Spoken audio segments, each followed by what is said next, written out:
ఎందుకంటే రాయలసీమ మీద ఎప్పుడు వాళ్ళకు ప్రేమ లేదు. ఇంతకుముందు హరీష్ రావు చేసిన వ్యాఖ్యలపై కాంగ్రెస్ వర్కింగ్ ప్రెసిడెంట్ జగ్గారెడ్డి తీవ్రంగా స్పందించారు. కాళేశ్వరం ప్రాజెక్టు వచ్చిన తర్వాతే తెలంగాణ ప్రజలు నీళ్లు తాగుతున్నట్లు హరీష్ రావు చెప్పడం పూర్తిగా అసత్యమని మండిపడ్డారు. స్వాతంత్ర్యం తర్వాత ఉమ్మడి రాష్ట్రంలోనే నాగార్జున సాగర్, శ్రీశైలం వంటి కీలక నీటి ప్రాజెక్టులు కాంగ్రెస్ ప్రభుత్వాల హయాంలో నిర్మించామని గుర్తు చేశారు. ఇరిగేషన్ అంశంలో తనకే అన్ని తెలుసన్నట్లుగా హరీష్ రావు ప్రవర్తించడం హాస్యాస్పదమని విమర్శించారు.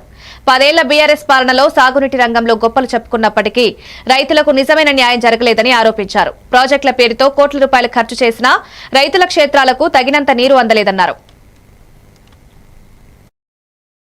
వాళ్ళు నిన్న అసెంబ్లీ హాల్లో నిన్న హరీష్ రావు టీఆర్ఎస్ వాళ్ళు బాయ్కాట్ చేసి బయటకు వెళ్ళిపోవడం, ఈ రోజు వాళ్ళ పార్టీ ఆఫీస్ లో ప్రజెంటేషన్ వాళ్ళు ఇవ్వడం, అసలు నిన్న మరి అసెంబ్లీలో ఎందుకు వాళ్ళు చెప్పుకునే ప్రయత్నం చేయలేదు అనేది ఒక ప్రశ్న. ఓవరాల్ గా అయితే ముఖ్యంగా as a Congress party representation గా మా పార్టీ మా గవర్నమెంట్ రాష్ట్రంలో సంవత్సరం ఒక కాళేశ్వరము ప్రాజెక్ట్ వాళ్ళు 10 సంవత్సరాలు ముఖ్యమంత్రిగా కేసీఆర్ నీళ్ళే లేవు, అసలు నీళ్ళే తాగలేదు తెలంగాణ ప్రజలు. అసలు కాళేశ్వరం కట్టిన తర్వాతనే అసలు నీళ్లు తాగుతున్నారు, అంతకుముందు నీళ్ళే తాగలేదు అనే ఒక వాతావరణాన్ని ఈ రోజు హరీష్ రావు అతని యొక్క ప్రజెంటేషన్ ఆయన పార్టీ ఆఫీస్ లో చూపిస్తున్నాడు. ఆయన వాళ్ళు నిన్న అసెంబ్లీ హాల్లో నిన్న హరీష్ రావు టీఆర్ఎస్ వాళ్ళు బాయ్కాట్ చేసి బయటకు వెళ్ళిపోవడం, ఈ రోజు వాళ్ళ పార్టీ ఆఫీస్ లో ప్రజెంటేషన్ వాళ్ళు ఇవ్వడం, అసలు నిన్న మరి అసెంబ్లీలో ఎందుకు వాళ్ళు చెప్పుకునే ప్రయత్నం చేయలేదు అనేది ఒక ప్రశ్న. ఓవరాల్ గా అయితే ముఖ్యంగా యాజ్ ఎ కాంగ్రెస్ పార్టీ